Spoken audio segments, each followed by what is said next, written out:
So your doctor thinks you've got a shoulder problem called supraspinatus tendonitis, sometimes called impingement syndrome. Sometimes people refer to it as rotator cuff tendonitis.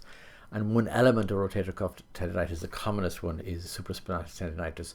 So I'm going to explain that to you and see how you can help yourself. First of all, let's have a look at the anatomy. In the anatomy, you can see that the supraspinatus tendon in orange there moves underneath the green bone called the acromion and ties into the upper arm called the humerus. And as that muscle goes underneath that bone, it can get pinched. And it can get pinched because the space available gets narrowed. And it gets narrowed sometimes for a number of reasons. It can be that there's already a little bit narrowed and it gets more narrowed as we get older, or some extra bone grows and that narrows it as well. And the as we get older bit is because we can sometimes lose the tone in our shoulder girdles, so our shoulders sag, and that can be just with the passage of time and with, I suppose, a sedentary lifestyle.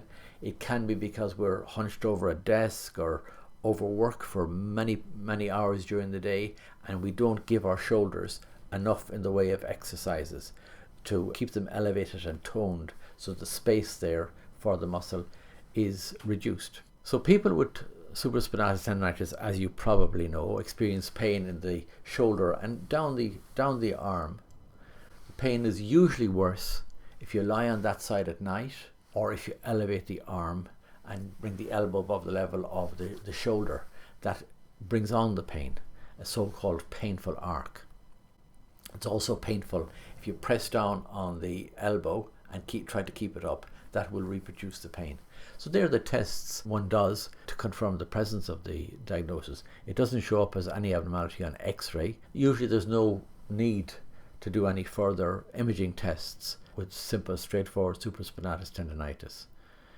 The treatment can involve restricting some activity so that you don't work for long periods with your elbow above the level of your shoulder or your chin, but you keep your elbow down here so you keep the space open and avoid putting pressure on the tendon.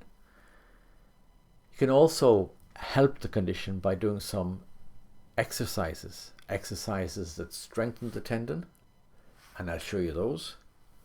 To strengthen the supraspinatus muscle, the arm should be brought out from the side of the body.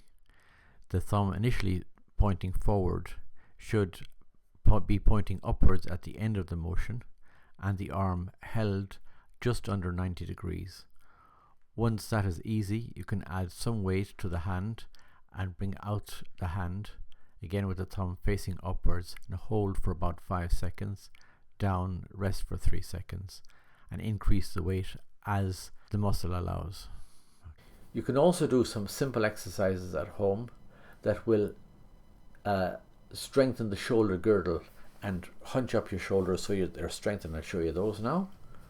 To strengthen the shoulder girdle muscles and elevate the shoulders, stand against a wall, shrug the shoulders up towards the ears, hold for 5 seconds, relax down for 3 seconds. When that gets easy, add some weight and lift with a weight in your hands, either a small or a large bottle of water, to increase the strength of those muscles.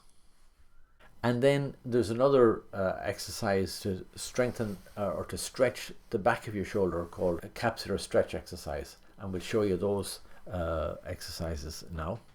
Posterior capsular stretch of the right shoulder. Bring the right hand to the left shoulder. Pull the right elbow towards the left ear. Hold for 5 seconds. Relax for 3. Repeat 10 times, twice daily. So with that simple exercise program done twice daily initially and then once daily over a number of weeks, well after the symptoms have gone away, you should improve your pain, restore your function, and get exercises that will go a long way towards preventing recurrence of this problem.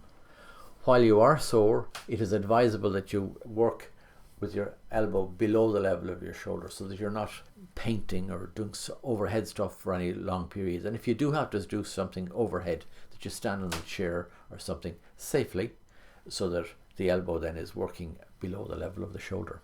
These should help, and these should help avoid recurrence. If the pain is very severe, if it doesn't behave as I would predict in this presentation, or if it persists for many weeks without getting better, then you need to go and see your doctor again or a therapist to get the diagnosis confirmed, and maybe there are other more specific treatments that you require that are not available to you through this simple presentation.